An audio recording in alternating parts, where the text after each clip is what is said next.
याद दिलाना चाहता हूँ कि 2009 में माननीय बहन जी की सरकार थी और 2007 में सरकार बनी। हमारे बहन जी की सरकार में विकास कार्य हमारे आगरा जिले में हुए। उसके बाद किसी भी सरकार ने हमारे आगरा जिला में विकास कराने का काम नहीं किया।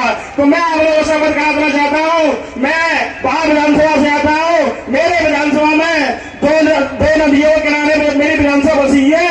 एक चंबल नदी, दूसरी तरफ जमुना नदी के किनारा है। मैं आपको बताना चाहता हूँ, मेरी विधानसभा में माननीय बहन जी की सरकार में जमुना किनारे, चंबल किनारे जहां भी एक भी घर था, वहां पर बहन जी की सरकार में लाइट और पानी की व्यवस्था करने का काम माननीय बहन जी की सरकार में हुआ है। तो मैं आप लोगों को अवगत कराना चाहता हूँ, ज्यादा समय न लूंगा, कि हमें बच्चों के रोजगार के लिए, बच्चों की शिक्षा के लिए हमें अगर वोट करना है तो आने वाले 7 मई को अपना वोट बहुजन समाज पार्टी के पक्ष में हाथी के पटल में करने का काम करें। मैं इसी के साथ अपनी पार्टी को विराम देता हूँ। जय भीम, जय भारत, नवोदय, गुलाबेश, कहता हूँ कि मैं आए और अपने विचार रखे। बहन किरण केसरी जी,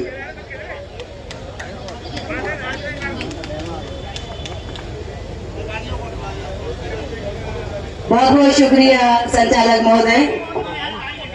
सर्वप्रथम दुनिया को दया, करुणा और शांति का संदेश देने वाले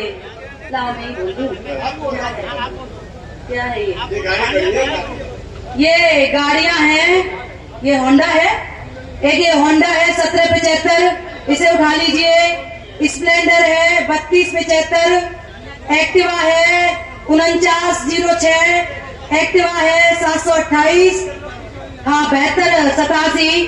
कृपया करके भैया जिनकी भी है उठा लीजिए, थोड़ा परेशान कम करिए। थोड़ा आप ही का प्रोग्राम है, उठा ले तो थोड़ी व्यवस्था बन जाएगी, नहीं तो ये लोग बेचारे कितने बेचैन हो रहे हैं। हाँ आप आइए, कहाँ गए मधुरिया भैया?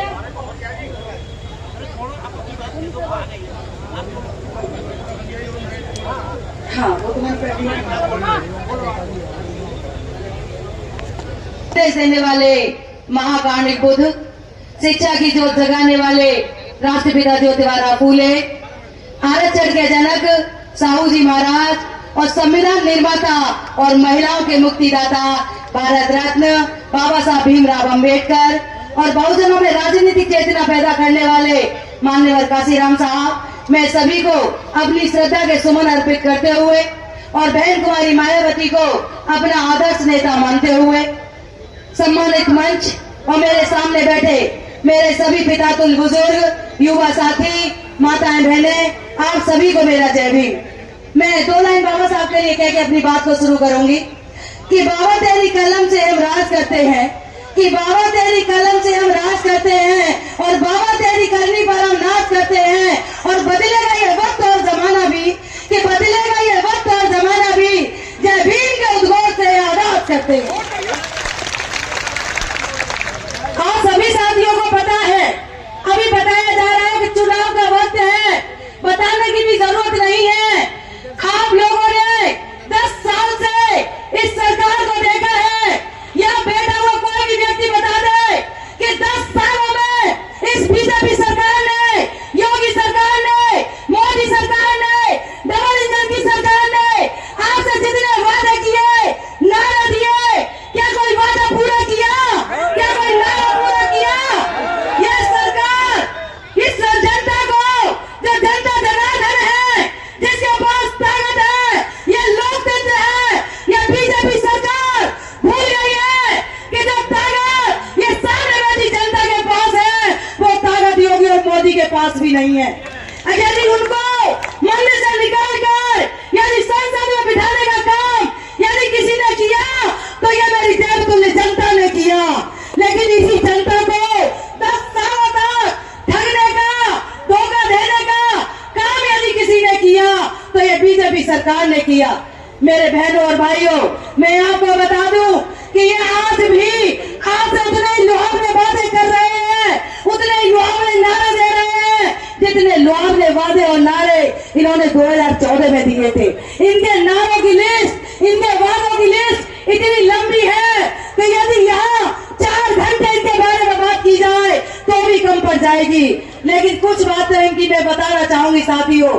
कि नरेंद्र मोदी जी ने सबसे पहले कहा था चुनाव में, जब आपसे 2014 में हाथ जोड़कर वोट मांगा था कि मेरे बहनों और भाइयों मुझे 50 दिन दे दो और मैं 50 दिन में जो विदेशों में जितना काला धन है मैं उसे वापस लाकर दिखाऊंगा। कितने दिन मांगे थे? मात्र 50 दिन। और कहा था कि 50 दिन के बाद आप जिस चौराहे पर बुलाना चाहेंगे, जो सजा मुझे देना चाहेंगे, वो सजा मुझे मंजूर होगी।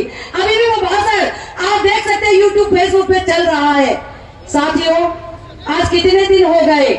50 दिन छोड़िए, 100 दिन छोड़िए, साल छोड़िए, 5 साल छोड़िए, आज 10 साल हो गए, लेकिन देश में कहीं भी काला धन नजर।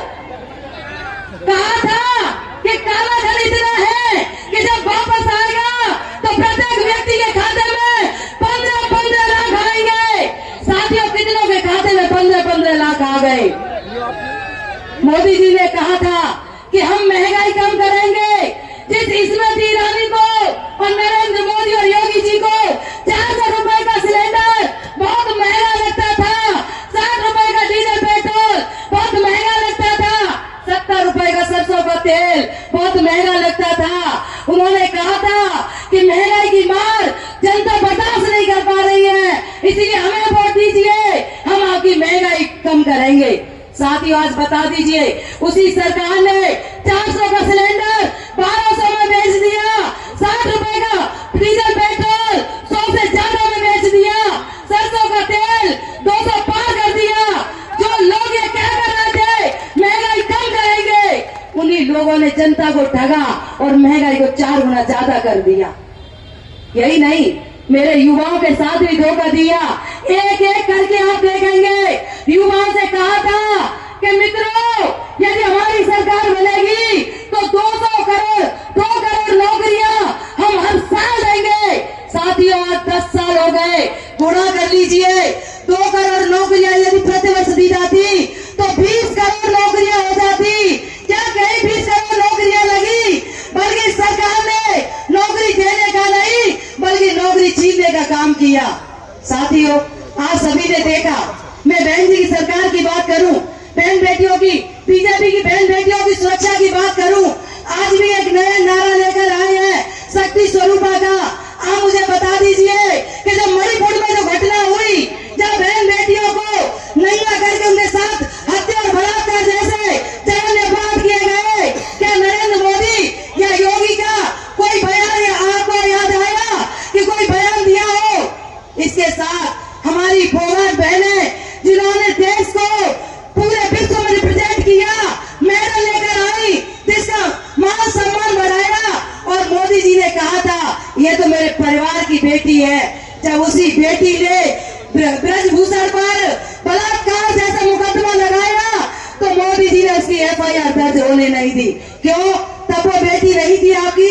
जब मोदी जी जिस बहन और बेटी के सर पे हाथ रखकर कहते हैं कि ये मेरी बेटी है, जब वही बेटी सुरक्षित रही, जब उसी बेटी की FIR नहीं लिखी गई, तो हमारी और आपकी बेटियों की क्या औकात है कि इस देश में FIR लिख जाए?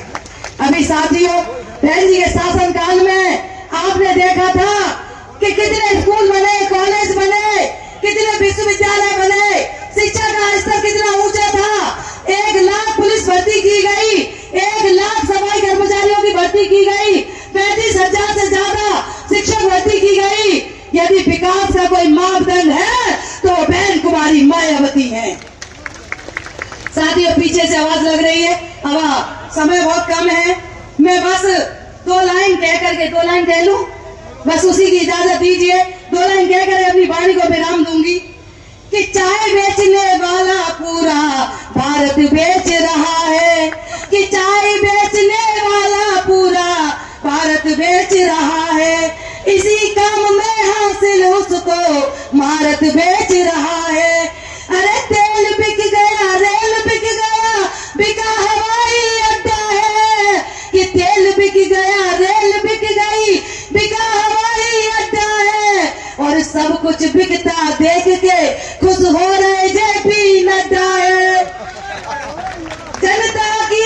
जनता महंगाई की मारी करती हाहाकार है, जनता महंगाई की मारी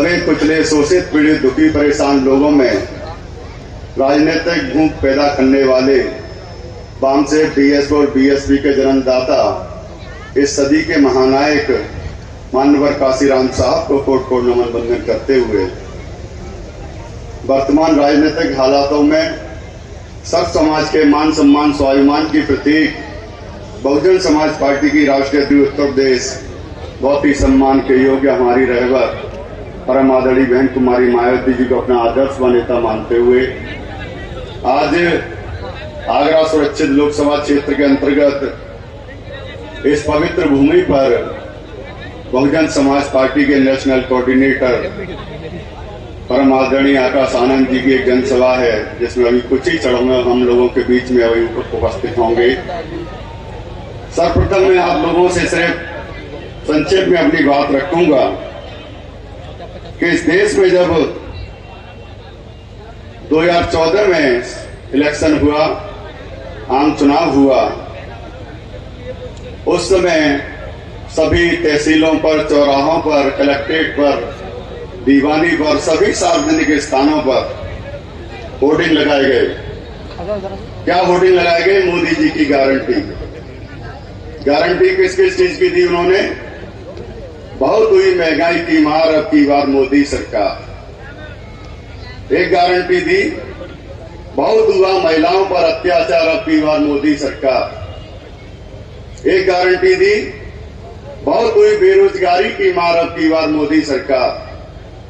इस तरह के तमाम उन्होंने नारे इस देश के तमाम सड़कों पर, चौराहों पर लगवाए और लोगों को ठग लिया। ऐसा ठगा कि उन्होंने जब कहा कि हमें मात्र 100 दिन चाहिए। कितने दिन? 100 दिन।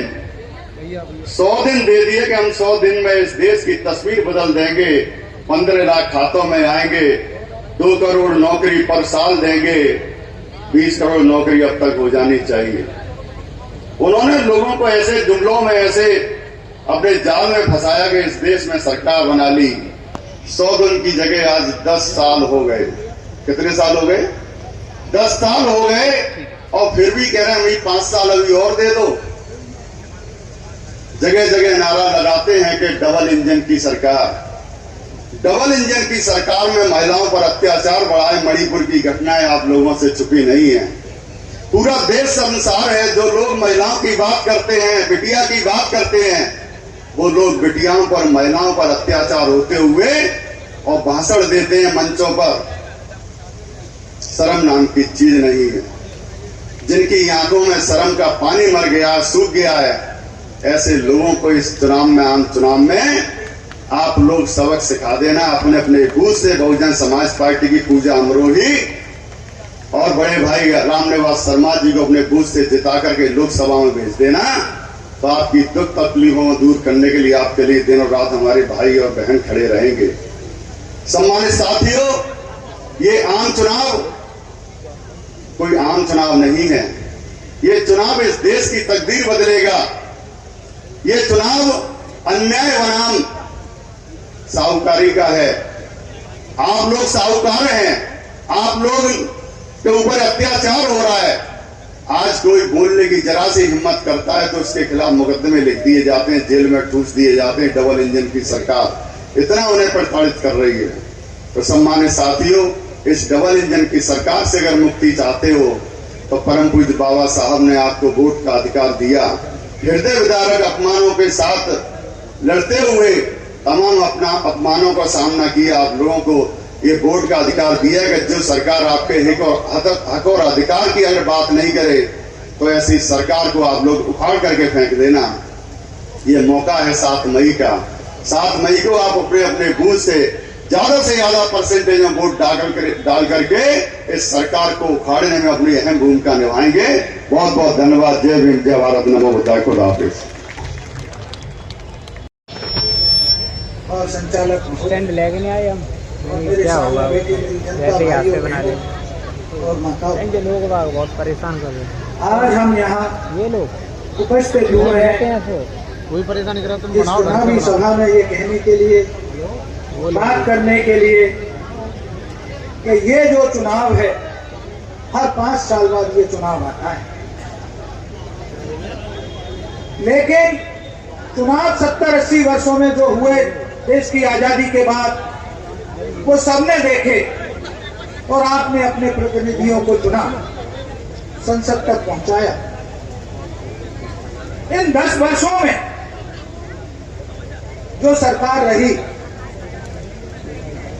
मैं नहीं समझता कि देश की आजादी में जो हमारे शहीदों ने सपना देखा था, जिन्होंने इस देश के लिए, इस देश की एकता के लिए, इस देश की अखंडता के लिए जो अपना खून सड़कों पे बहाया था, जिस खून की होली खेली गई थी हमारे देश के नौजवानों की, माताओं की, बहनों की, उन्होंने एक सपना देखा था कि हमारा मुल्क आजाद होने के बाद एक लोकतांत्रिक देश बनेगा, सेकुलर मुल्क बनेगा, इसमें भाईचारा कायम होगा, इसमें दलितों की भागीदारी होगी, इसमें अक़लियत की भागीदारी होगी और इसमें सारे फूल जो चमन में खिलते हैं, चाहे वो चमन का हो, गुलाब का हो, इस तरीके से सारी बिरादरियों के फूल इस देश में खिलेंगे और देश ये एक मिसाल बनेगा दुनिया के अंदर।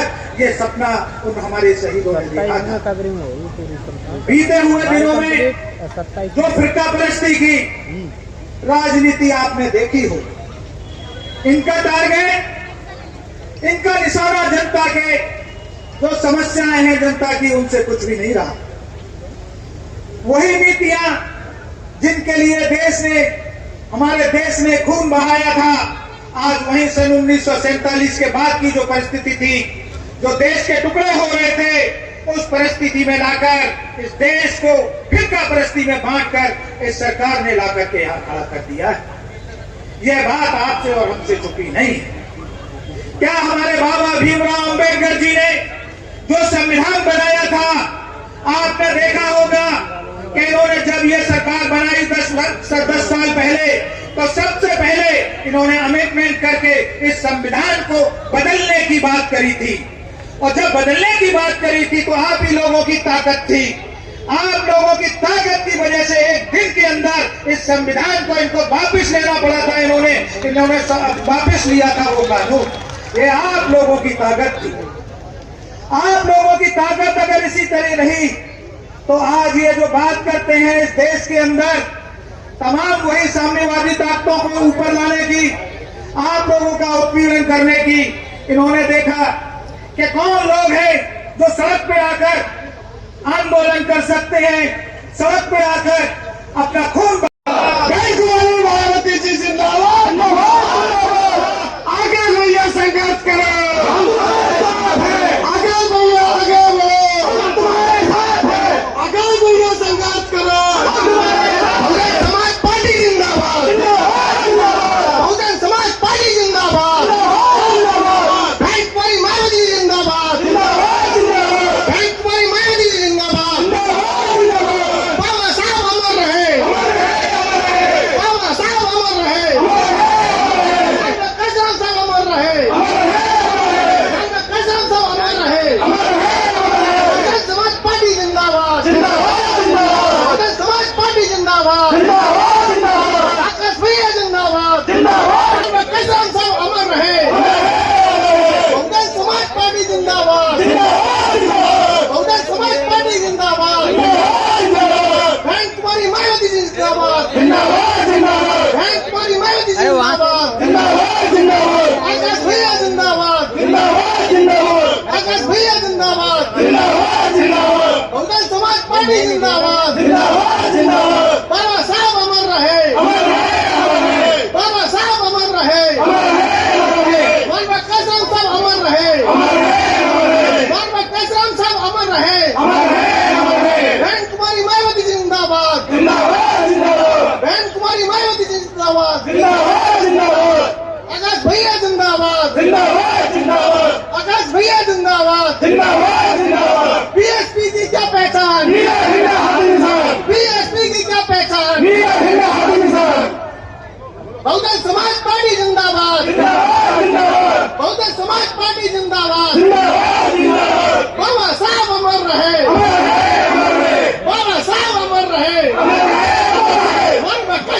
अमर रहे, और मैं कसम से अमर रहे। आकाश भैया जिंदाबाद, आकाश भैया जिंदाबाद। बीएसपी की क्या पहचान, बीएसपी की क्या पहचान। तख्त बदल दो, ताज बदल दो, तख्त बदल दो, ताज बदल दो। अभी तो लिए लड़ाई है, अभी तो लिए लड़ाई है। बहुजन समाज पार्टी जिंदाबाद, बहुजन समाज पार्टी जिंदाबाद। बैंक कुमारी मायावती जिंदाबाद, बैंक कुमारी मायावती जिंदाबाद। बाबा साहब अमर रहे, बाबा साहब अमर रहे, मन में कसम सब अमर रहे, मन में कसम सब अमर रहे। बैंक कुमारी मायावती जिंदाबाद, बैंक कुमारी मायावती जिंदाबाद। आकाश भैया जिंदाबाद, आकाश भैया जिंदाबाद। बीएसपी की क्या पहचान, बीएसपी की क्या पहचान। अभी तो लिए लड़ाई है, अभी तो लिए लड़ाई है। तख्त बदल दो, ताज बदल दो, तख्त बदल दो, ताज बदल दो। बहुजन समाज पार्टी जिंदाबाद, बहुजन समाज पार्टी जिंदाबाद। बैंक कुमारी मायावती जिंदाबाद, बैंक कुमारी मायावती जिंदाबाद।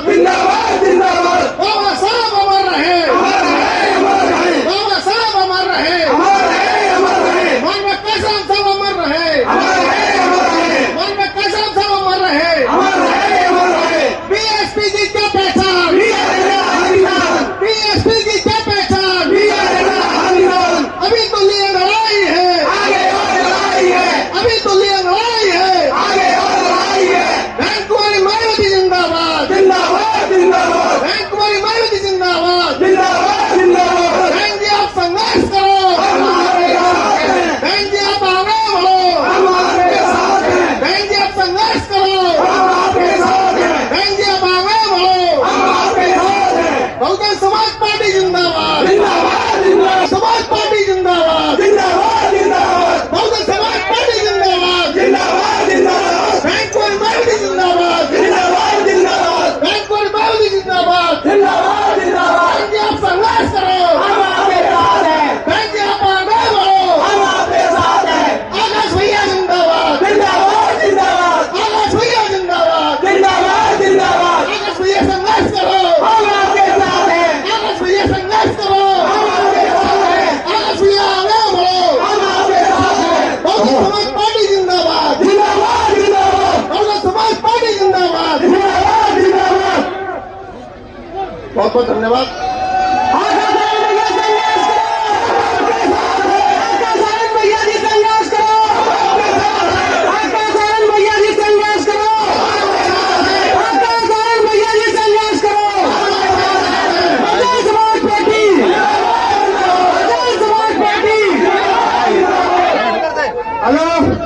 इधर उठाओ यार यूट्यूबर्स को, इधर जिनका हमें बहुत बेसब्री से इंतजार था।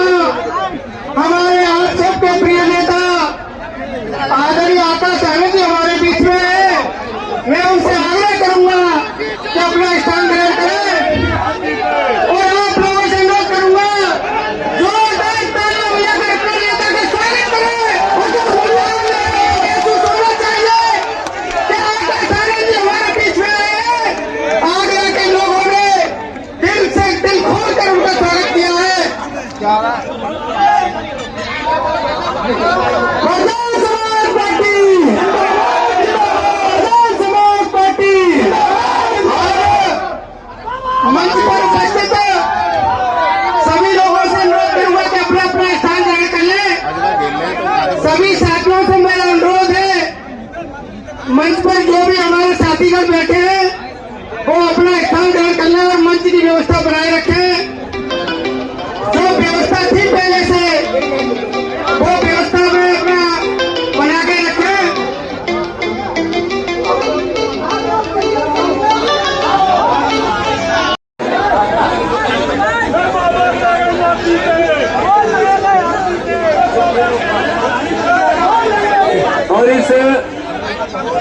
अवसर पर बहुजन समाज पार्टी के नेशनल कोऑर्डिनेटर, इस अवसर पर बहुजन समाज पार्टी के नेशनल कोऑर्डिनेटर, युवाओं के प्रेरणा स्रोत माननीय आकाश आनंद जी हम सब लोगों के बीच में विराजमान हैं। अरे लाल साहब, हम सबके बीच में विराजमान हैं। तो मैं सबसे पहले आज के मुख्य अतिथि बहुजन समाज पार्टी के बगैर साहब बैठो, आप बैठो, बगैर साहब बैठो। आज के इस जनसभा के मुख्य अतिथि बहुजन समाज पार्टी के राष्ट्रीय कोऑर्डिनेटर सम्मानीय आकाश आनंद जी से मैं अनुरोध करूंगा, उसके साथ साथ हमारी लोकसभा सुरक्षित की प्रत्याशी हमारी बहन पूजा अमरोही जी और फतेहपुर सीकरी लोकसभा से हमारे प्रत्याशी रामनिवास शर्मा जी। मेरा आप तीनों से अनुरोध है, बाबा साहब कांसी राम साहब के तैल चित्र पर माल्यार्पण करें। पीछे आया पत्रकार साहब, हम लोग भी हैं, माल्यार्पण करें।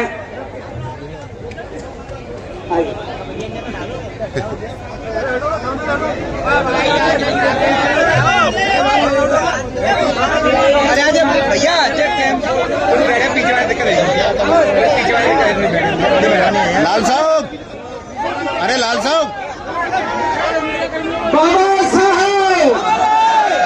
साहब डॉक्टर भीमराव अम्बेडकर, बाबा साहब डॉक्टर भीमराव अम्बेडकर, माननीय कांसी राम साहब अमर रहे, माननीय कांसी राम साहब अमर रहे।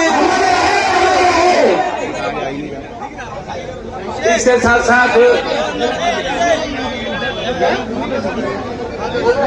मैं आज के मुख्य अतिथि माननीय आकाश पत्रकार हटिना रहे थे, नेशनल कोऑर्डिनेटर माननीय आकाश आनंद जी जो आज के इस कार्यक्रम के मुख्य अतिथि हैं, वो आज से रूबरू हो। उससे पहले हमारे आगरा जनपद की 2 लोकसभा है, आगरा सुरक्षित लोकसभा और फतेहपुर सीकरी लोकसभा से। तो मैं सबसे पहले फतेहपुर सीकरी लोकसभा के हमारे सम्मानीय प्रत्याशी पंडित रामनिवास शर्मा जी से आग्रह करूंगा कि वो अपना जनता को संक्षिप्त परिचय देते हुए अपने वोट की भी अपील करेंगे। पंडित रामनिवास शर्मा जी, प्रत्याशी फतेहपुर सीकरी लोकसभा। उधर चले, उधर अंकल जी का। अरे हट जा, तस्वीर। अरे बीबी है भाई साहब यार, बीच में ये तस्वीर वाले को बाबा साहब माननीय काशीराम जी को श्रद्धासुमन करते हुए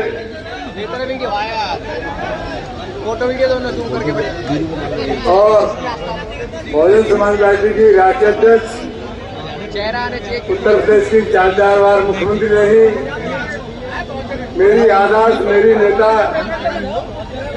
बहन कुमारी मायावती जी को और नेशनल कोऑर्डिनेटर माननीय आकाश आनंद जी, मंच पर विराजमान नेतागण। 12 रैलियां हैं उनकी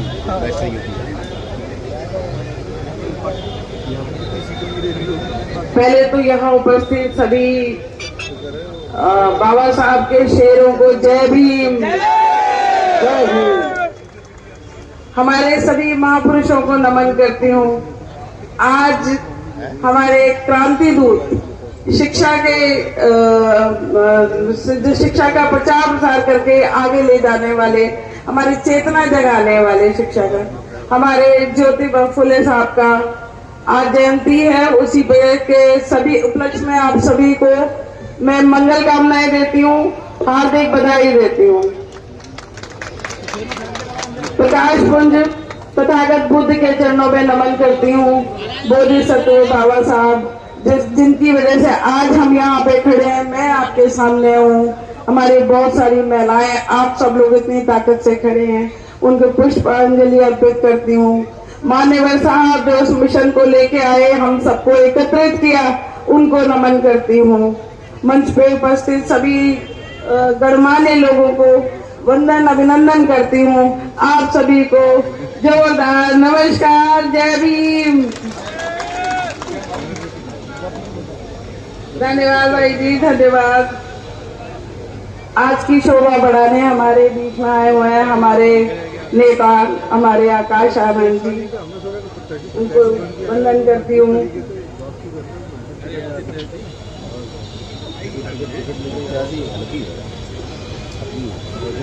मैं आपको पता ही है, मैं आगरा आप लोगों के बीच में रोज रहती हूँ।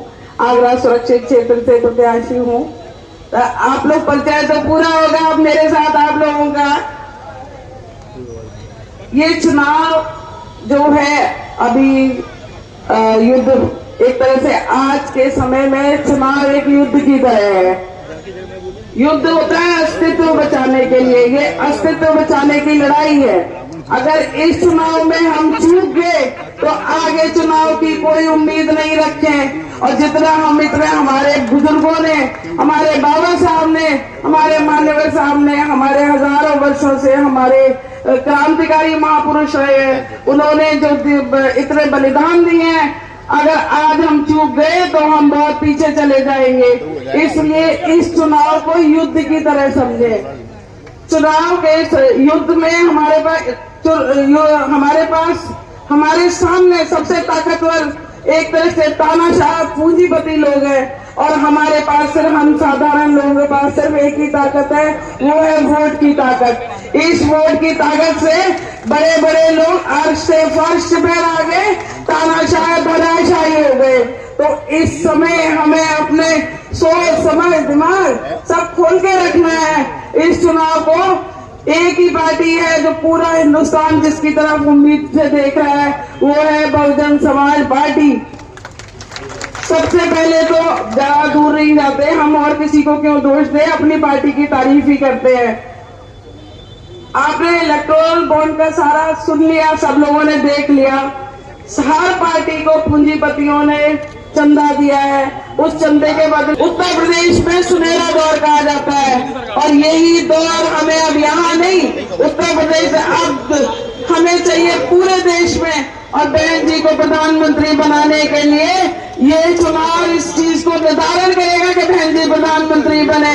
और हम सबको मजबूती से बहुजन समाज पार्टी को, तीसरे नंबर की सबसे बड़ी पार्टी है बहुजन समाज पार्टी इस देश में। तो अगर हम पूरे देश में बहुजन समाज पार्टी, हमारे बहुजन लोग एकत्रित हो जाएं, तो बहन जी को प्रधानमंत्री बनाना कोई बड़ी बात नहीं है। पूरे देश में यही स्वर्णिम काल से रहेगा। तो इसीलिए आप लोग याद रखिएगा, आप लोग अपने घर से, अपने परिवार से, अपने अड़ोस पड़ोस में भी चेक करिए, उनके हाथों में निशान लगा है कि नहीं लगा, वोट डालने गए हैं कि नहीं डालने गए हैं। सभी लोग वोट डालें। इस बार को इस तरह, इस चुनाव को युद्ध की तरह ले। 7 मई को चुनाव है, सभी लोग बहुजन समाज पार्टी को ही वोट दें। औरों को भी समझाएं कि बहुजन समाज पार्टी को क्यों वोट देना जरूरी है। ये पार्टी ही देश को बचा सकती है। बस देश खड्डे की तरफ जा रहा है, तो आप लोग इसमें भागीदार बनिए। इसको रोकने में जो ये चल रहे हैं आगे, इनको सिर्फ आप ही लोग रोक सकते हैं। सारा देश जानता है कि इन लोगों से टक्कर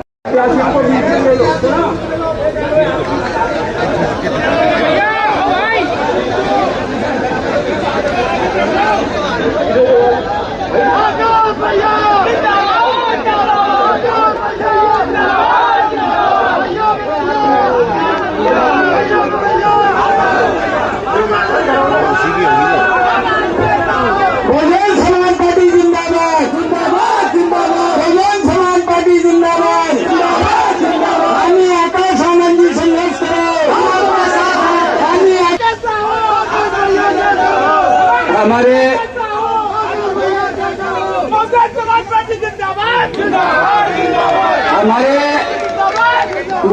नीरज भाई अब मैं इसके बाद हमारे इस लोकसभा के दोनों प्रत्याशी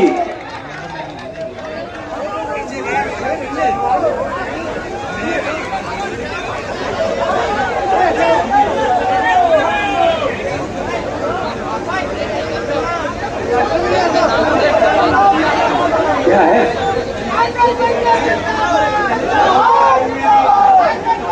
हमारे इस लोकसभा के दोनों प्रत्याशी बहुजन समाज पार्टी का, बहन जी, बहुजन समाज पार्टी का चुनाव चिन्ह हाथी, दोनों प्रत्याशी मिलकर के माननीय मुख्य अतिथि जी को हाथी, जो हमारा मूवमेंट है हाथी चिन्ह है, उसको हमारे दोनों प्रत्याशी माननीय मुख्य अतिथि जी को भेंट करेंगे। आप नहीं हो पंडित?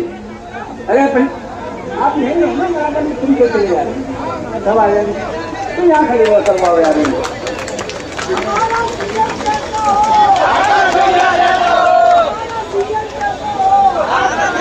इसके साथ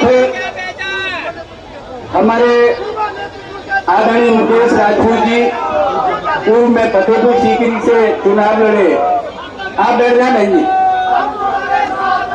आप बुके भेंट करके माननीय मुख्य अतिथि जी का स्वागत करेंगे, श्री मुकेश राजपूत जी।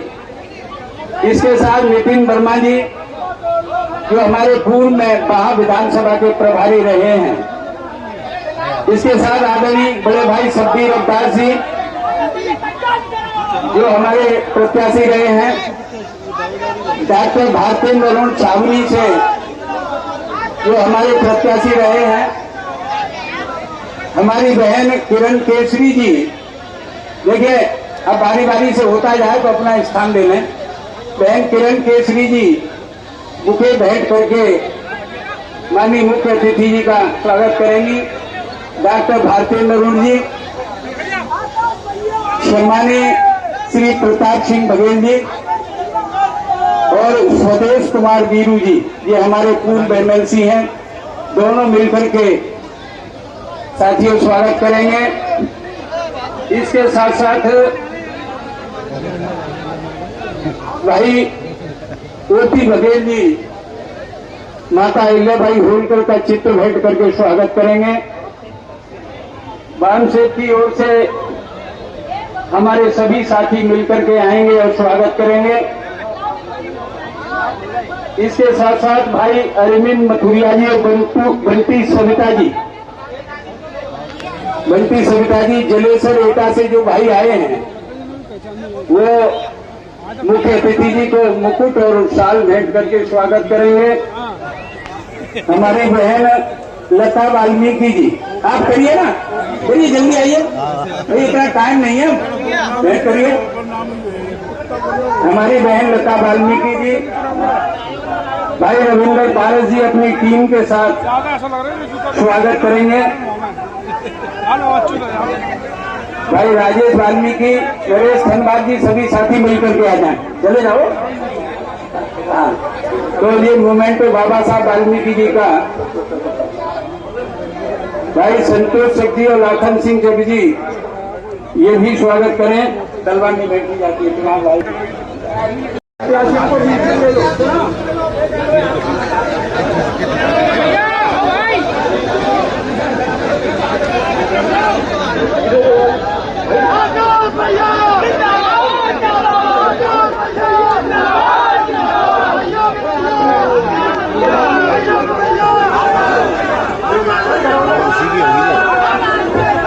बहुजन समाज पार्टी जिंदाबाद, जिंदाबाद, जिंदाबाद। बहुजन समाज पार्टी जिंदाबाद, जिंदाबाद, जिंदाबाद। हमें आकाश आनंद जी संघर्ष करो,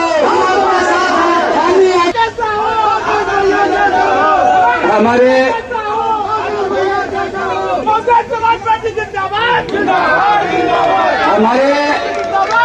नीरज भाई अब मैं इसके बाद हमारे इस लोकसभा के दोनों प्रत्याशी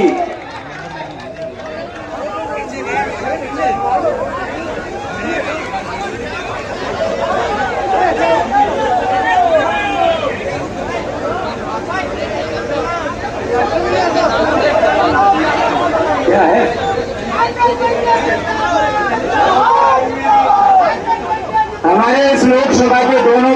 प्रत्याशी बहुजन समाज पार्टी का, बहन जी, बहुजन समाज पार्टी का चुनाव चिन्ह हाथी, दोनों प्रत्याशी मिलकर के माननीय मुख्य अतिथि जी को हाथी, जो हमारा मूवमेंट है हाथी चिन्ह है, उसको हमारे दोनों प्रत्याशी माननीय मुख्य अतिथि जी को भेंट करेंगे। आप नहीं हो पंडित, अरे आप नहीं हो ना, तुम तो चले जा रहे, सब आ जाएंगे, तुम यहाँ खड़े हो, करवाओ यार।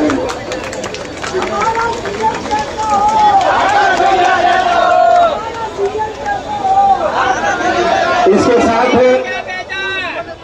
हमारे आदरणीय मुकेश राजपूत जी पूर्व में फतेहपुर सीकरी से चुनाव लड़े, आप बैठ जाए बहन जी, आप बुके बैठ करके माननीय मुख्य अतिथि जी का स्वागत करेंगे, श्री मुकेश राजपूत जी। इसके साथ नितिन वर्मा जी जो हमारे पूर्व में बाहा विधानसभा के प्रभारी रहे हैं। इसके साथ आदरणीय बड़े भाई शब्बीर अवतार जी जो हमारे प्रत्याशी रहे हैं, डॉक्टर भारतेंद्र अरुण छावनी से जो हमारे प्रत्याशी रहे हैं, हमारी बहन किरण केसरी जी। देखिए अब बारी बारी से होता जाए तो अपना स्थान ले लें। बहन किरण केसरी जी बुके भेंट करके माननीय मुख्य अतिथि जी का स्वागत करेंगी। डॉक्टर भारतेंद्र अरुण जी, सम्मानीय श्री प्रताप सिंह बघेल जी और स्वदेश कुमार वीरू जी, ये हमारे पूर्व एमएलसी हैं, दोनों मिलकर के साथियों स्वागत करेंगे। इसके साथ साथ भाई ओपी बघेल जी माता अहिल्याबाई होलकर का चित्र भेंट करके स्वागत करेंगे। वाम सेठ की ओर से हमारे सभी साथी मिलकर के आएंगे और स्वागत करेंगे। इसके साथ साथ भाई अरविंद मथुरिया जी और बंटी सविता जी जलेसर एटा से जो भाई आए हैं, वो मुख्य अतिथि जी को मुकुट और शाल भेंट करके स्वागत करेंगे। हमारी बहन लता वाल्मीकि जी, आप करिए ना, करिए जल्दी आइए, इतना टाइम नहीं है, भेंट करिए। हमारी बहन लता वाल्मीकि जी, भाई रविंद्र पारस जी अपनी टीम के साथ स्वागत करेंगे। भाई राजेश वाल्मीकि, नरेश धनबाद जी, सभी साथी मिलकर के आ जाएं, चले जाओ। हाँ, तो ये मूवमेंट बाबा साहब वाल्मीकि जी का भाई संतोष शेख जी और लाखन सिंह जब जी, ये भी स्वागत करें। तलवार नहीं बैठी जाती है फिलहाल भाई हमारी मायावती जी को और नेशनल ऑडिटर माननीय आकाश आनंद जी, मंच पर विराजमान नेतागण, 12 रैलियां हैं उनकी वैसे यूपी। पहले तो यहाँ उपस्थित सभी बाबा साहब के शेरों को जय भीम, जय भीम। हमारे सभी महापुरुषों को नमन करती हूँ। आज हमारे क्रांति दूत शिक्षा का प्रचार प्रसार करके आगे ले जाने वाले, हमारी चेतना जगाने वाले शिक्षक हमारे ज्योतिबा फुले साहब का आज जयंती है। उसी के सभी उपलक्ष्य में आप सभी को मैं मंगल कामनाएं देती हूँ, हार्दिक बधाई देती हूँ। प्रकाश पुंज तथागत बुद्ध के चरणों में नमन करती हूँ। बोधिसत्व बाबा साहब जिनकी वजह से आज हम यहाँ पे खड़े हैं, मैं आपके सामने हूँ। हमारी बहुत सारी महिलाएं, आप सब लोग इतनी ताकत से खड़े हैं, उनको पुष्पांजलि अर्पित करती हूँ। मान्यवर साहब जो उस मिशन को लेके आए, हम सबको एकत्रित किया, उनको नमन करती हूँ। मंच पे उपस्थित सभी गणमान्य लोगों को वंदन अभिनंदन करती हूँ। आप सभी को जोरदार नमस्कार, जय भीम। धन्यवाद भाई जी, धन्यवाद। आज की शोभा बढ़ाने हमारे बीच में आए हुए हैं हमारे नेता, हमारे आकाश आनंद जी, उनको वंदन करती हूँ।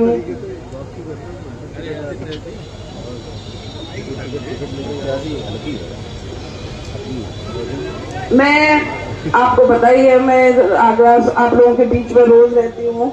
आगरा सुरक्षित क्षेत्र से प्रत्याशी हूँ। आप लोग परिचय तो पूरा होगा अब मेरे साथ आप लोगों का। ये चुनाव जो है अभी युद्ध, एक तरह से आज के समय में चुनाव एक युद्ध की तरह है। युद्ध होता है अस्तित्व बचाने के लिए, ये अस्तित्व बचाने की लड़ाई है। अगर इस चुनाव में हम चूक गए तो आगे चुनाव की कोई उम्मीद नहीं रखें। और जितना हम इतने हमारे बुजुर्गों ने, हमारे बाबा साहब ने, हमारे मान्यवर साहब ने, हमारे हजारों वर्षों से हमारे क्रांतिकारी महापुरुष रहे हैं, उन्होंने जो इतने बलिदान दिए हैं, अगर आज हम चूक गए तो हम बहुत पीछे चले जाएंगे। इसलिए इस चुनाव को युद्ध की तरह समझे। चुनाव के युद्ध में हमारे पास हमारे सामने सबसे ताकतवर एक तरह से तानाशाह पूंजीपति लोग हैं, और हमारे पास सिर्फ हम साधारण लोगों के पास सिर्फ एक ही ताकत है, वो है वोट की ताकत। इस वोट की ताकत से बड़े बड़े लोग अर्श से फर्श पे आ गए, तानाशाह धराशाही हो गए। तो इस समय हमें अपने सोच समझ दिमाग सब खोल के रखना है। इस चुनाव को एक ही पार्टी है जो पूरा हिंदुस्तान जिसकी तरफ उम्मीद से देख रहा है, वो है बहुजन समाज पार्टी। सबसे पहले तो ज्यादा दूर नहीं जाते हम, और किसी को क्यों दोष दे, अपनी पार्टी की तारीफ ही करते हैं। आपने इलेक्टोरल बॉन्ड का सारा सुन लिया, सब लोगों ने देख लिया। हर पार्टी को पूंजीपतियों ने चंदा दिया है, उस चंदे के बदले उत्तर प्रदेश में सुनहरा दौर कहा जाता है।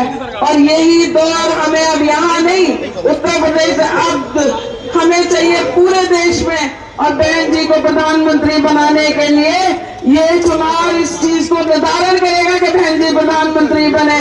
और हम सबको मजबूती से बहुजन समाज पार्टी को, तीसरे नंबर की सबसे बड़ी पार्टी है बहुजन समाज पार्टी इस देश में। तो अगर हम पूरे देश में बहुजन समाज पार्टी, हमारे बहुजन लोग एकत्रित हो जाएं, तो बहन जी को प्रधानमंत्री बनाना कोई बड़ी बात नहीं है। पूरे देश में यही स्वर्णिम काल से रहेगा। तो इसीलिए आप लोग याद रखिएगा, आप लोग अपने घर से, अपने परिवार से, अपने अड़ोस पड़ोस में भी चेक करिए, उनके हाथों में निशान लगा है कि नहीं लगा, वोट डालने गए हैं कि नहीं डालने गए हैं। सभी लोग वोट डालें। इस बार को इस तरह, इस चुनाव को युद्ध की तरह ले। 7 मई को चुनाव है, सभी लोग बहुजन समाज पार्टी को ही वोट दें। औरों को भी समझाएं कि बहुजन समाज पार्टी को क्यों वोट देना जरूरी है। ये पार्टी ही देश को बचा सकती है। बस देश खड्डे की तरफ जा रहा है, तो आप लोग इसमें भागीदार बनिए। इसको रोकने में जो ये चल रहे हैं आगे, इनको सिर्फ आप ही लोग रोक सकते हैं। सारा देश जानता है कि इन लोगों से टक्कर। मुख्यमंत्री बनने का काम साथियों बहुजन समाज पार्टी ने किया। आज उसी नीले झंडे को बहुजन समाज पार्टी के उत्तराधिकारी के तौर पर साथियों हमारे बीच में आज के इस कार्यक्रम के मुख्य अतिथि, सम्मान के योग्य आदरणीय आकाश आनंद जी हमारे बीच में आए हैं। तो आपसे यही अपील है, निवेदन है कि आप लोग, आप भारी जन समर्थन के साथ माननीय आकाश आनंद जी का हाथ उठा करके स्वागत करेंगे। और मैं सबसे पहले नारे बोलूंगा, उसके बाद में माननीय आज के मुख्य अतिथि जी को आमंत्रित करूंगा। बहुजन समाज पार्टी जिंदाबाद, बहुजन समाज पार्टी जिंदाबाद, रानी बहन कुमारी मायावती जी जिंदाबाद, रानी बहन कुमारी मायावती जी जिंदाबाद। बोलो साहब अमर रहे, बोलो साहब अमर रहे, मानो कांसी राम साहब अमर रहे, मानो कांसी राम साहब अमर रहे, कांसी राम साहब अमर रहे। माननीय आकाश आनंद संघर्ष करो, माननीय आकाश आनंद संघर्ष करो। तो मैं बहुत ही अदब के साथ, बहुत ही सम्मान के साथ आमंत्रित करता हूं बहुजन समाज पार्टी के नेशनल कोऑर्डिनेटर, युवाओं के आइकॉन आदरणीय आकाश आनंद जी को वो आए और विशाल जनसमूह के बीच अपनी बात कहे। माननीय आकाश आनंद।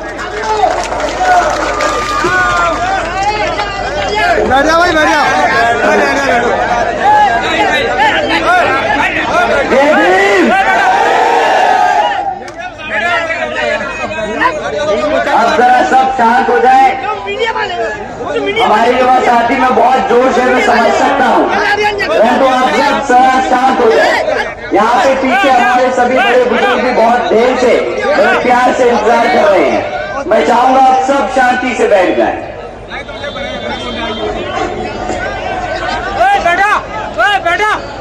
साथियों, सबसे पहले मैं आज हमारे सभी मुसलमान भाइयों बहनों, बड़े बुजुर्ग, माताओं, आप सभी को ईद की मुबारकबाद देना चाहता हूं। साथ ही साथ आज महात्मा ज्योतिबा फूले जी की भी जयंती है, तो उनको भी मैं कोटि कोटि नमन करता हूं। आप सब इतनी देर से, इतनी गर्मी में हम सबका इंतजार कर रहे थे, इतनी धैर्य से आप हमारा इंतजार कर रहे थे और हमें सुनने आए। तुम्हारे जितने भी यहाँ मौजूद सभी छोटे बड़े, हमारे सभी युवा साथी, हमारे सभी बड़े बुजुर्ग, हमारी सभी माताएं बहनें, आप सभी को मैं तहे दिल से धन्यवाद करता हूं। आज इस सभा को सफल करने में यहां हमारे सभी मंडल से लेके बूथ स्तर तक के कार्यकर्ता, पदाधिकारियों का भी मैं तहे दिल से धन्यवाद करता हूं और मंच पर मौजूद हमारे सभी नेतागणों का भी धन्यवाद करता हूं।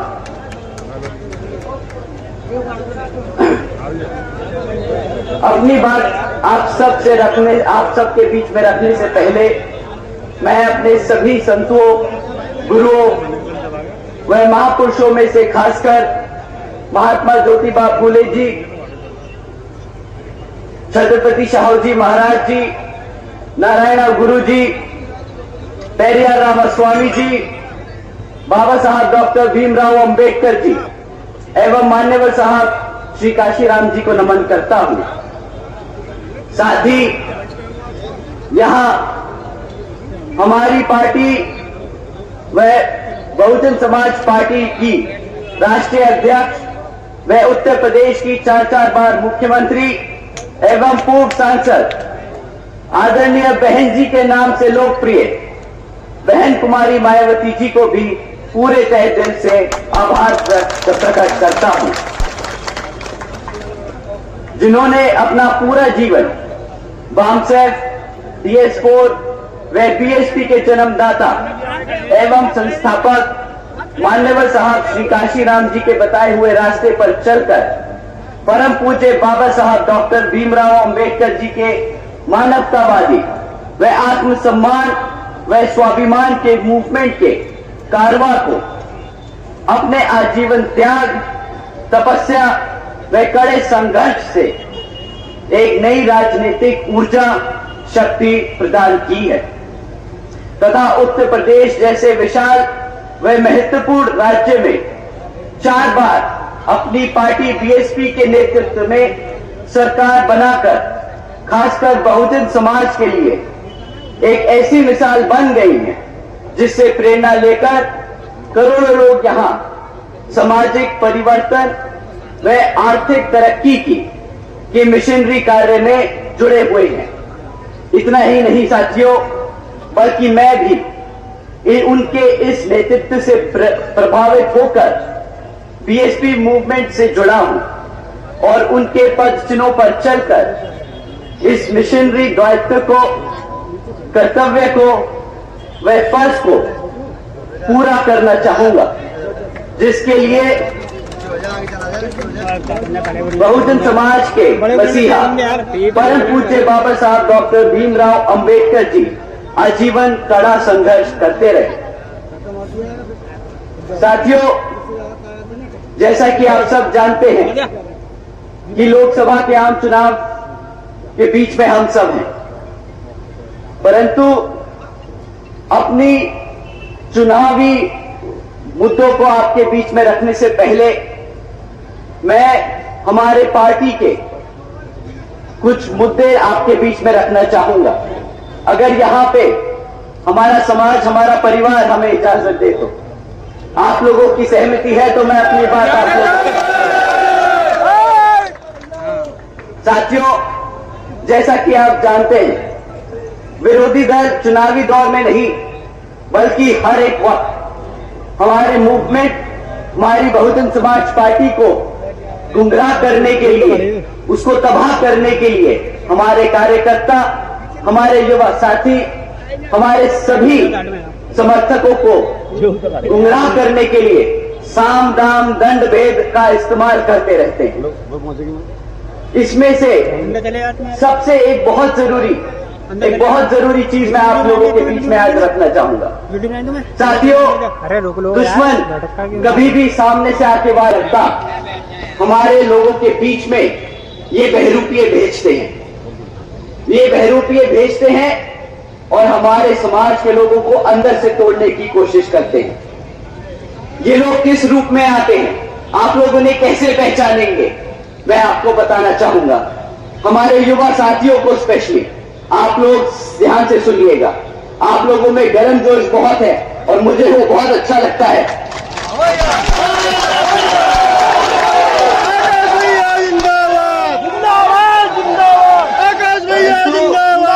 मैं अपने युवा साथियों को बताना चाहूंगा कि भाइयों बहनों, आप सब बाबा साहब के बच्चे हैं।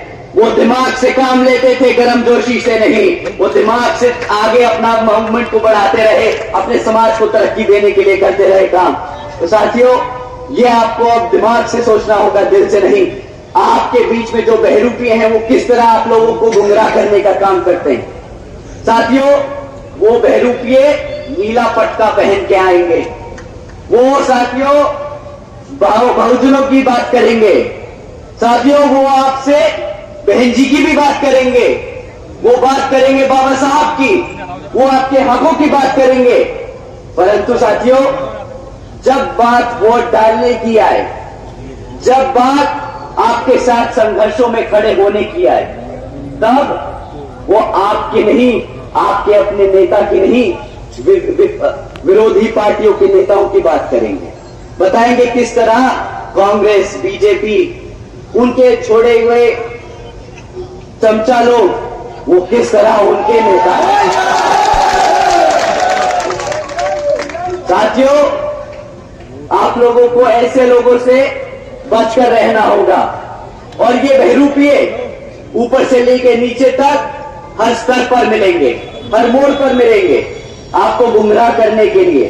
तो कभी कोई बहरूपिया आपको कार्यकर्ता के रूप में दिख जाए, कोई बहरूपिया आपको पदाधिकारी के रूप में मिल जाए, परंतु साथियों, आप इन बहरूपियों को पहचान कर इनको सतर्क ना करना, इनको कभी मत पहचानना, इन्हें कभी मत बताना कि आप इन्हें पहचान चुके हो। क्योंकि साथियों, आपको अगर आपने इनको बता दिया कि भाई तुम धोखेबाज, तुम गद्दार, जो हमारे बहुजन समाज को कमजोर करने के लिए यहां बीच में बैठे हो, तो ये साथियों सतर्क हो जाएंगे, ये अपना रूप बदल लेंगे, फिर से यहां से उठ के दूसरी जगह चले जाएंगे।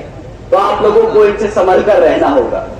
साथियों, इन्हीं कुछ मुद्दों को इन लोगों ने पिछले कुछ सालों से हमारे कार्यकर्ताओं के बीच में फैलाने का काम किया है, ऐसे ही गुमराह करने का काम किया।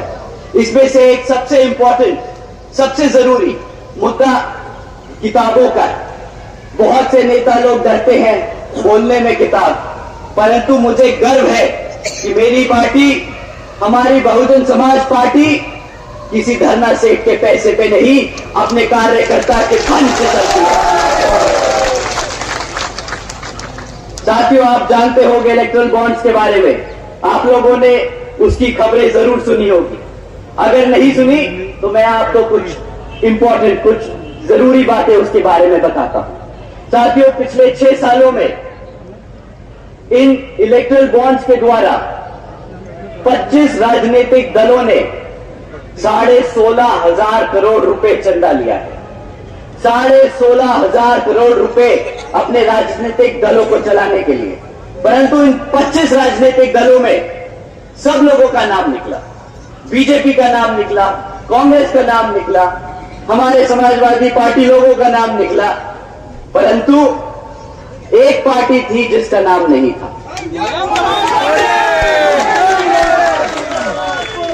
आपको पता है किसकी पार्टी थी वो? आपके चंदे से चलने वाली पार्टी है वो, आपकी अपनी बहुजन समाज पार्टी है वो।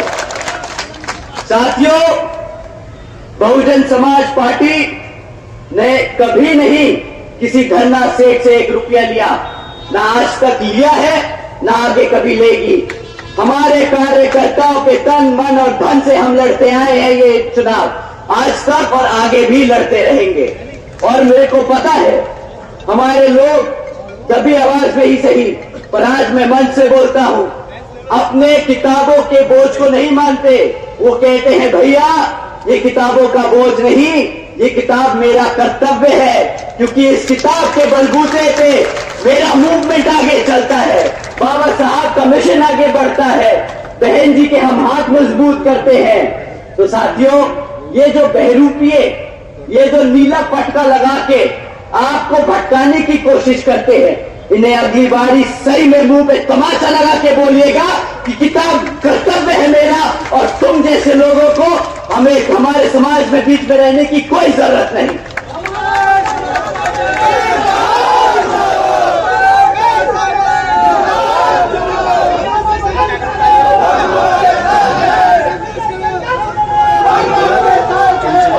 साथियों, ये तो रही बात बहरूपियों की, ये तो रही बात नाटकबाजों की।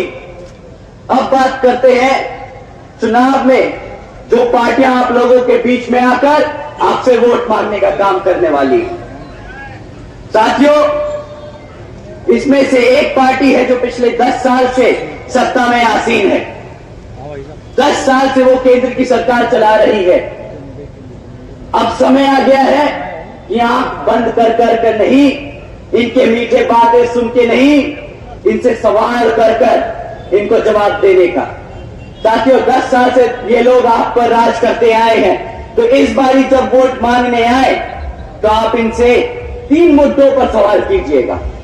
हम किसी जाति धर्म पे बात नहीं करेंगे, हम सिर्फ 3 मुद्दों पर बात करेंगे। हम बात करेंगे शिक्षा पर, हम बात करेंगे सुरक्षा पर, और हम बात करेंगे रोजगार पर। साथियों, ये तीनों मुद्दे ऐसे हैं जिसकी बदौलत हम आज यहां पर खड़े। इन्हीं 3 मुद्दों को लेकर बहन जी ने संघर्ष किया, और आज हम जैसे लोग इतनी बड़ी जनसभा रख पा रहे। साथियों, पहला मुद्दा शिक्षा का है। हमें बीजेपी की सरकार से अब पूछना होगा कि भाई पिछले 10 सालों में क्यों इतनी पेपर लीकों की खबरें आती हैं। अब उनको जवाब देना होगा कि जब भी सरकारी नौकरियों के लिए एंट्रेंस टेस्ट होते हैं, एंट्रेंस एग्जाम्स होते हैं, तो उसमें जब हमारे युवा साथी पेपर दे के आते हैं तो क्यों उन्हें 3-4 दिन बाद पता चलता है कि वो पेपर लीक हो गया। आप लोगों को सवाल पूछना होगा कि भाई पेपर लीक किया जाता है, आपकी मंशा क्या है? आप चाहते हैं कि आप दिखाएं कि आप रोजगार देने की कोशिश कर रहे हैं, पर आपकी असलियत पेपर लीक कर उन नौकरियों को रद्द करने की है। आप चाहते ही नहीं कि हमारा युवा कभी रोजगार हो। साथियों, एंट्रेंस एग्जाम देने तक तो दूर की बात है, हमारे बच्चे अगर आज भी प्राइमरी और मिडिल स्कूल में पढ़ रहे हैं तो उनका इतना बुरा हाल है कि ना आधे से ज्यादा, मैं सरकारी सर्वे आपके बता रहा हूं, सरकारी सर्वे बताता है साथियों कि आज सरकारी स्कूलों में 8वीं कक्षा के बच्चे, आधे से ज्यादा 8वीं कक्षा के बच्चे गुणा भाग नहीं कर सकते। क्या ऐसे ही हम अपने बच्चों को अपने पैरों पर खड़ा कर पाएंगे? अगर हम प्लस माइनस ही नहीं कर पाएंगे तो हम कहां से कोई व्यापार करेंगे, कहां से हम रोजगार की बात करेंगे? साथियों, आज सरकार का सर्वे बोलता है कि 8वीं कक्षा के बच्चे ना गुना भाग कर सकते हैं, ना अंग्रेजी में बात कर सकते हैं, ना अंग्रेजी समझ सकते हैं। प्रधानमंत्री जी इंडिया को एक वर्ल्ड इकोनॉमी बनाने की बात करते हैं, बहुत बड़ी इकोनॉमी बनाने की बात करते हैं। प्रधानमंत्री जी मुझे लगता है अपने व्यापारी दोस्तों के लिए व्यापार करते हैं, अपने दोस्तों के लिए भारत की वर्ल्ड इकोनॉमी बनाने की बात करते हैं, क्योंकि हमारे समाज के बच्चे जो सरकारी स्कूलों में पढ़ रहे हैं वो बेचारे ना अंग्रेजी में बोल पाते हैं, ना समझ पाते हैं। तो कैसे हमारा बच्चा बढ़ते हुए भारत में व्यापार करेगा, कैसे वो रोजगार ले पाएगा? आप बोलते हो कि हम यूएस से बिजनेस करेंगे, हम यूरोप से बिजनेस करेंगे। अरे मेरा बच्चा अगर अंग्रेजी उनकी समझ नहीं पाएगा, बोल नहीं पाएगा, तो कहां से मेरे बच्चे को रोजगार मिलेगा, कहां से वो व्यापार करेगा? साथियों, ये लोग डिजिटल इंडिया की बात करते हैं। डिजिटल इंडिया के नाम पे जो मजाक किया है आपके सामने फैक्ट में रखता हूं। साथियों, सरकारी स्कूलों में 65% सरकारी स्कूलों में आज एक भी कंप्यूटर नहीं है। जब कंप्यूटर नहीं होगा तो बच्चे सीखेंगे कैसे? अगर सीखेंगे नहीं तो बनेगा कहां से डिजिटल इंडिया? कौन सा डिजिटल इंडिया की बात करते हो अगर हमारे बच्चों को कंप्यूटर चलाना नहीं आएगा? साथियों, जिन बच्चे कुछ सरकारी स्कूलों में अगर टूटा फूटा एक अगर कंप्यूटर पड़ा भी होगा तो उसमें इंटरनेट कनेक्शन नहीं होगा। अगर इंटरनेट कनेक्शन नहीं है तो बच्चा कहां से दुनियादारी के बारे में समझेगा? कहां से उसे पता चलेगा कि अमेरिका में क्या हो रहा है, जापान में क्या हो रहा है, चाइना में क्या हो रहा है?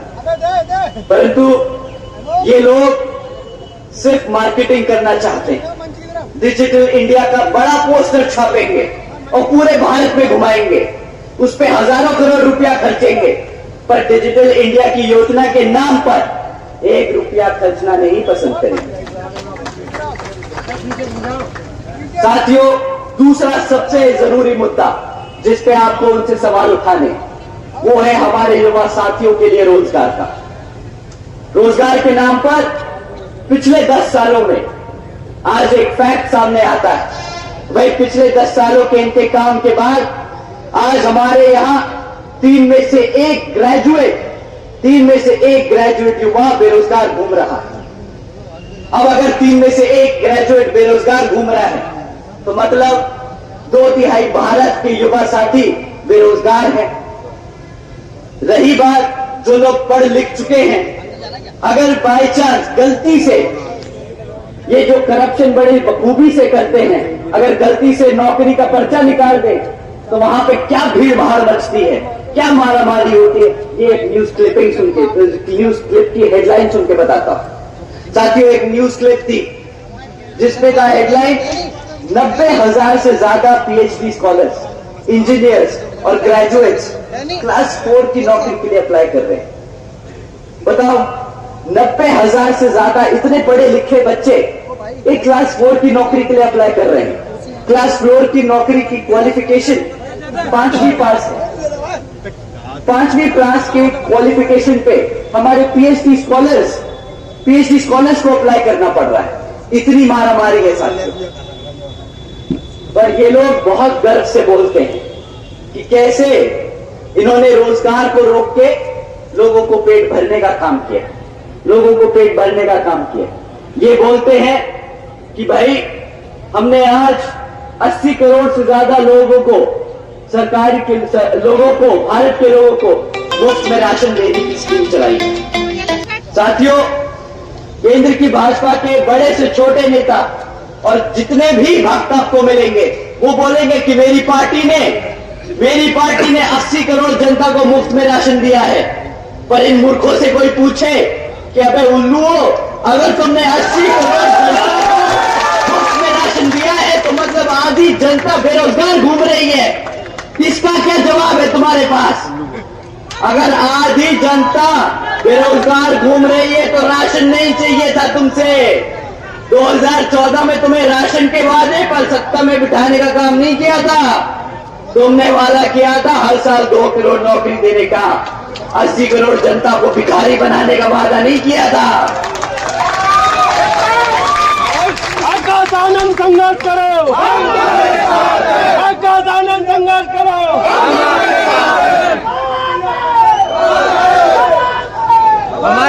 हमारे बुजुर्ग यहाँ बैठे हैं, मैं आपसे पूछता हूँ सर, जब भाजपा सत्ता में आई थी 2014 में, तो उन्होंने भरोसा दिलाया था कि आपके बच्चों को रोजगार देंगे। बदले में आपको आज क्या देते हैं? 2-2,5-1,000 रुपया महीना राशन देने की बात करते हैं। अब आप बताइए, 1,000 रुपए का राशन लेने के लिए आपने वोट डाला था। मैं युवा साथियों से भी पूछता हूं, भाई तुम बताओ, तुम अपनी मेहनत करके पढ़ लिख के किसी तरह निकल जाते हो तो रोजगार के लिए बात करते हो ना। किस लिए चाहिए तुम्हें रोजगार? किस लिए चाहिए रोजगार? अपने माँ बाप ने, आपके अपने माँ बापों ने जो जिंदगी भर संघर्ष किया, अपना मुंह अपना खुद का निवाला ना रखकर आप लोगों का पेट भरा, तो ताकि आप लोग पलट कर उनके लिए सहारा बन सको, इसलिए आप रोजगार ढूंढते हो ना। आप लोग अपने पैरों पर खड़े होकर अपने माँ बापों का सर फख्र से ऊपर कर समाज में घूमने के लिए आप रोज बाहर निकलते हो ताकि आपको रोजगार मिल जाए, आपकी नौकरी लग जाए, इसलिए तो आप मेहनत करते हो ना। पर साथियों एक बात बताओ, अगर कोई आपको नेता आके बोले रोजगार तो नहीं है, ये ले 1,000 रुपया अपना राशन ले और घर जाके बैठ जा, क्या आपको बर्दाश्त है? वो 1,000 रुपए का राशन बर्दाश्त है? अब ये सुनिए, 1,000 रुपए का राशन देके एहसान जताने की बात करते हैं कि देखिए हमने आपको 1,000 रुपए का राशन दिया। मैं अपने युवा साथियों से, मैं अपने बड़े बुजुर्गों से अब इस बार दरख्वास्त करूंगा कि अगली बार ये आप लोगों के बीच में आएंगे ना, तो ये जो आपको राशन का थैला थमाते हैं, वही खाली थैला इनके मुंह पर मार के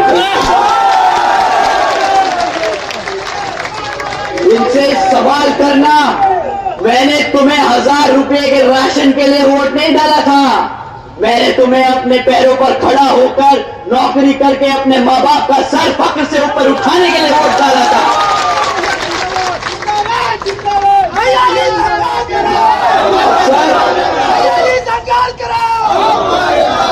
और मैं अपने युवा साथियों से दूसरा सवाल करने को पूछूंगा। आप साथियों पूछिएगा इनसे कि तुमने 1,000 रुपए के हिसाब से हमें 6,000 रुपए का राशन दे दिया, मान लिया, परंतु अगर मुझे क्लास 4 की नौकरी भी मिलती तो 15 से 20,000 रुपए महीना कमाता, साल का कम से कम 2 से 2.5 लाख रुपया कमाता। तुमने मुझे बदले में क्या दिया? 2.5 लाख रुपए के बदले 6,000 रुपए का राशन, 12,000 रुपए का राशन। अबे तुम लोग क्या हमें बेवकूफ समझते हो? मेरा समाज अब उठ रहा है, बाबा साहब का समाज अब ये बर्दाश्त नहीं करेगा। ये गुजरात का मॉडल अपने को समझ नहीं आता है भाई साहब।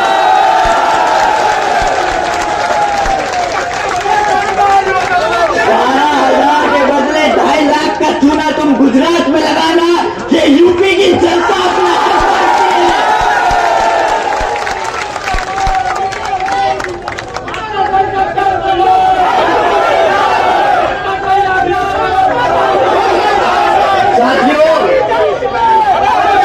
गला फाड़ कर सड़क पर घूम रहे थे आपके साथ बीच में। महंगाई महंगाई महंगाई, किस बात की महंगाई? तब इन्होंने गला फाड़ के बोला था 50 रुपए का पेट्रोल बहुत महंगा है, हमारा गरीब आदमी कैसे पेट्रोल इस्तेमाल करेगा? गैस सिलेंडर 400 रुपया का है, कैसे इस्तेमाल करेगा? कैसे रोटी पकाएगा? आज इनसे कोई पेट्रोल और गैस सिलेंडर पे बात कर पाता? आप ही बता दो, पेट्रोल का दाम 2014 में क्या था? 65 रुपए, 50, 60, 65, 10। आज क्या दाम है? 100 रुपए से पार है ना पेट्रोल। ये पेट्रोल पता है क्यों नहीं बात करते? ये पेट्रोल की बात पता ही क्यों नहीं करते? क्योंकि वही पेट्रोल फूंक के आपके बीच में आना पड़ता है इनको।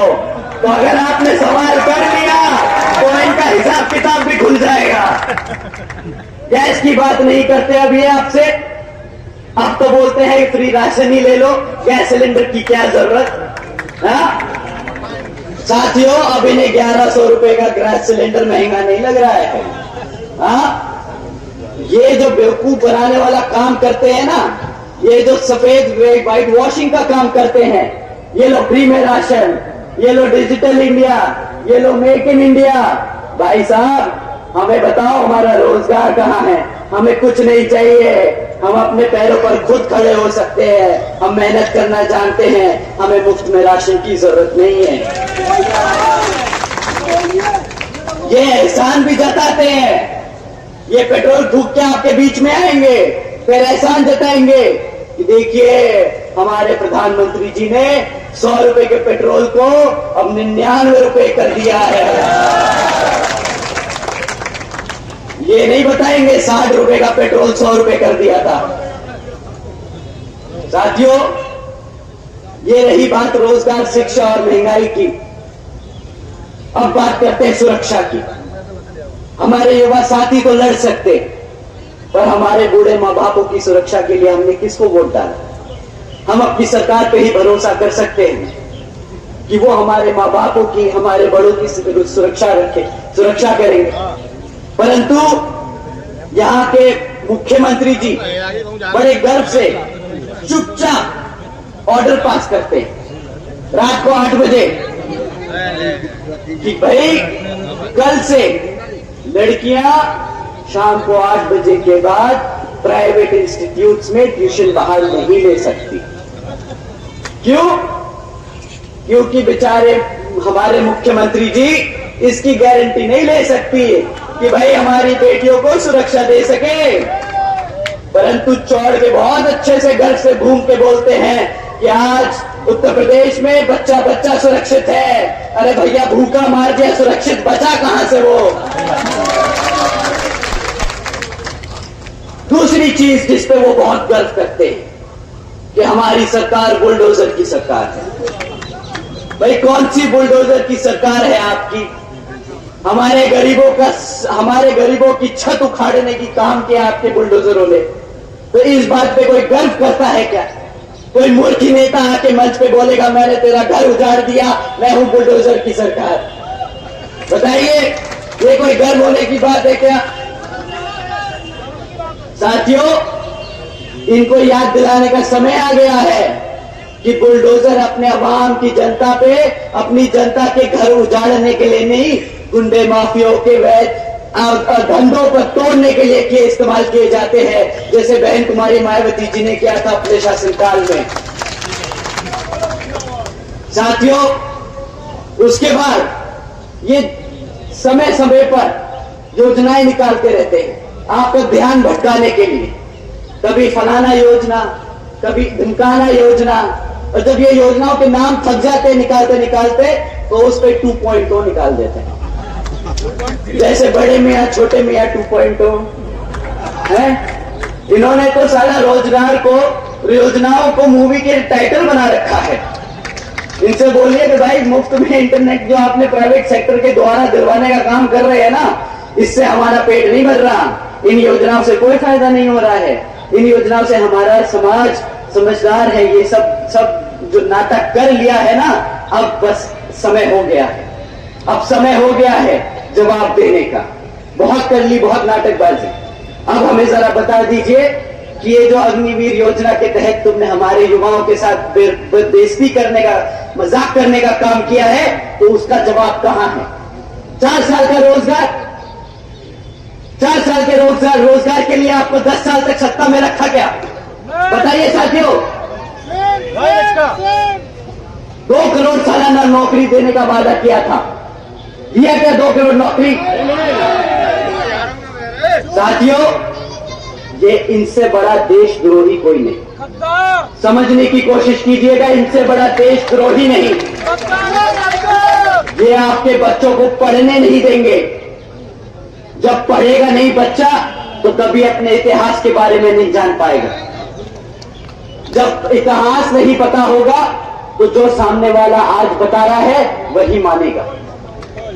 आपको पढ़ने तो देगा नहीं, जब पढ़ोगे नहीं तो अपना इतिहास नहीं जानोगे, ना अपना रोजगार कभी ले पाओगे। ये क्या करेंगे? फिर से गुलाम बनाएंगे आपको। रिजर्वेशन खत्म करने का नया तरीका ढूंढा है इन्होंने। जब नौकरियां नहीं होगी तो रिजर्वेशन कहां से देंगे? देना ही नहीं पड़ेगा। ये दीमक की तरह काम कर रहे हैं हमारे समाज को खत्म करने के लिए। साथियों, ये बड़े बड़े पोस्टरों से चमकने की जरूरत नहीं है, हकीकत जमीन पे समझने की जरूरत है। साथियों, इनके बारे में अगर मैं और बोलता जाऊंगा तो लगता है अगला लोकसभा चुनाव आ जाएगा, पर इनकी विफलताएं नहीं खत्म होंगी। पर मैं दूसरी पार्टियों के बारे में भी आपको बताना चाहूंगा। दो तीन मुद्दे बस, ज्यादा नहीं, क्योंकि आप यहां बहन जी के बारे में सुनने आए हैं, इनके विफलताओं के बारे में नहीं।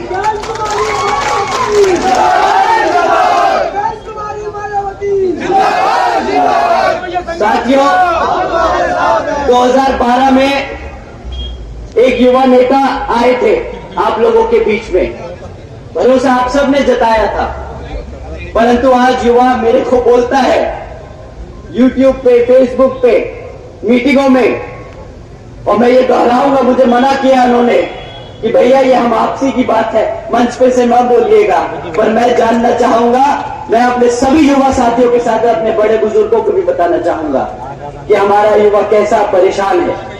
वो बोलता है हंसी मजाक में कि भैया लाल टोपी पे साइकिल पे बैठ कर आए थे, वो लाल टोपी खुद पहन के आए तो बस आखिर में टोपा हमें ही पहना गए भैया।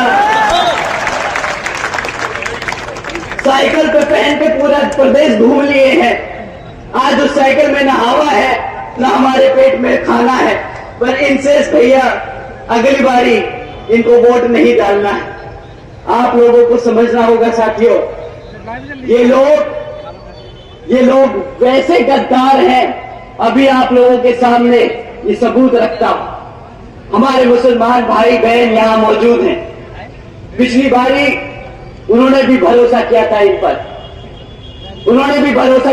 पर, और एक तरफा वोट डाला था, भरोसा करके वोट डाला था। पर आज जब हमारे मुसलमान समाज के ऊपर अत्याचार होता है तो इनके मुंह से एक चू नहीं निकलती है। बता दीजिए मेरे भाइयों बहनों कि क्या निकले इन्होंने एक बार भी क्या अपने समाज के लिए कुछ मुंह खोला क्या? परंतु साथियों, जब रिजर्वेशन इन प्रमोशन का बिल संसद में प्रेजेंट होता है तब इनका हाथ और मुंह सबसे तेज आगे चलता है, सबसे आगे बढ़कर ये बिल फाड़ने का काम करते हैं। साथियों, ऐसी पार्टियों को अपने बीच में घुसने मत देना। बहुत हो गया इनका भाषणबाजी, बहुत हो गया मौका, अब रिजल्ट चाहिए भैया। 5 साल के रिकॉर्ड से साथ हमसे बात करिए कि पिछले 5 साल में अपने शासनकाल में तुमने करा क्या हमारे लिए। साथियों, इसी क्रम में कांग्रेस पार्टी भी आपके बीच में आएगी कि आ चुकी है, कि आगे चली जाएगी, उनका विचारों का पता नहीं। मणिपुर से निकले थे, कन्याकुमारी जा रहे हैं, किसके साथ किसके लिए पता ही नहीं। आजकल बोलते हैं भारत जोड़ो भारत जोड़ो। 60 साल दिया इस जनता ने इन्हें, 60 साल तक सत्ता में रखा, तब तो तुम लोगों ने भारत नहीं जोड़ पाए। आज जब तुम्हारी हालत इतनी खस्ता हो चुकी है तो तुम सड़क पर घूमकर भारत जोड़ो की बात करते हो। मेरा समाज भारत जोड़ो की बात नहीं करता। हमारा समाज रोजगार की बात करेगा, हमारा समाज आज की बात करेगा। बहुत हो गया, 60 साल बहुत लंबा समय होता है। अगर 60 साल में तुम ना काम कर पाए तो आज आगे भी 5 साल में नहीं कर पाओगे। हमारे बड़े बुजुर्ग बहुत अच्छे से बता के गए हैं कि बेटा, एक बार गलती हो दूसरा मौका दे दो, 2 बार गलती हो तीसरा मौका दे दो, पर अगर तीसरी बार भी गलती करे तो वो गलती नहीं बेटा, धोखा है, धोखा। अब इनसे धोखा मत खाना। साथियों, अब बहन जी की बात करते हैं। हमारे आदरणीय बहन कुमारी मायावती जी ने जो काम किए हैं मैं चाहूंगा हमारे युवा साथी ध्यान से सुने, क्योंकि ये जो काम मैं आपको अब बता रहा हूं, ये काम हम दोबारा करेंगे और इसको दुगने स्तर पे करेंगे अगर आप हमें मौका दें। साथियों, बात करते हैं अपनी बहन बेटियों की शिक्षा, सुरक्षा और उनकी फाइनेंशियल सिक्योरिटी के लिए। साथियों, देश में पहली बार बहन जी ने एक योजना चलाई, महामाया गरीब बालिका आशीर्वाद योजना। हमारे बड़े बुजुर्गों के बारे में पता होगा। इस योजना के तहत साथियों, बहन जी ने 3,25,000 बच्चियों को उनके पैदा होने पर 1 लाख रुपए देने का काम किया। साथियों, इस योजना के तहत देश में पहली बार एक गरीब घर में पैदा हुई लड़की लखपति पैदा हुई थी। साथियों, बहन जी ने इस योजना के तहत 3,25,000 करोड़ रुपए अपनी बच्चियों को देने का काम किया है। इसे मुफ्त में राशन नहीं, इसे अपने पैरों पर खड़े होने के लिए, इसको अपने पैरों पर खड़े होने के लिए अवसर कहते हैं। साथ ही में साथियों, बहन जी ने सावित्रीबाई फुले का आशीर्वाद योजना भी चलाई थी। इसके तहत बहन जी ने अपनी बच्चियों को 12वीं तक की शिक्षा मुफ्त में देने का काम किया। 7 लाख बच्चियों को इसका लाभ हुआ। 7 लाख बच्चियों को इसका लाभ हुआ। बहन जी ने 600 करोड़ से ज्यादा की लागत अपनी बच्चियों पर खर्चने का काम किया था। और आने वाले विधानसभा, लोकसभा चुनाव में अगर आप हमारा साथ देंगे तो बहन जी इसको दुगने तिगने स्तर पर इसको बढ़ा के आगे काम करेंगे। साथियों, ये तो बात थी शिक्षा की, प्राइमरी एजुकेशन की। उसके बाद हम ग्रेजुएशन लेवल की एजुकेशन के बारे में बात करते हैं। साथियों, बहन जी ने प्रदेश के व्यावसायिक technical institutes, engineering colleges, polytechnic एवं इंडस्ट्रियल ट्रेनिंग इंस्टीट्यूट्स में हमारे अन्य पिछड़े वर्गों के छात्रों के लिए 27वीं सदी आरक्षण की व्यवस्था तय की। उन्होंने अपने पिछड़े समाज को लेकर पढ़ाई लिखाई में आगे बढ़ाने का काम किया था। आज की डेट में प्रधानमंत्री से लेके भाजपा का छोटे से छोटा नेता या भक्त आपके बीच में खड़े होकर ये नहीं बता सकता कि उसने पिछड़े समाज के लिए क्या काम किया है, कैसे उसे पढ़ाने का लिखाने का काम किया है। परंतु हमारे पास रिकॉर्ड है, हमारी नीतियां हैं, हमारे पास डेटा है बताने के लिए। साथियों, इसी क्रम में बहन जी ने खाली सीटों में आरक्षण नहीं किया था, बल्कि सरकारी कॉलेजेस के हॉस्टल्स में भी 27% आरक्षण देने का काम किया था अपने पिछड़े वर्ग के भाइयों बहनों के लिए। इसी के साथ साथ बहन जी के गवर्नेंस मॉडल के तहत चलकर बसपा की सरकार ने प्रदेश में अपने शासनकाल में 12,500 करोड़ से 12,500 करोड़ की लागत से हमारे सभी SC, ST, OBC व आदिवासी समाज के 3,50,000 से ज्यादा परिवारों को महामाया आवास योजना के तहत अपना खुद का घर देने का काम किया। बुलडोजर नहीं चलाया, इसका प्रचार नहीं किया। उन्होंने अपने परिवार को, अपने समाज को घर देने का काम किया।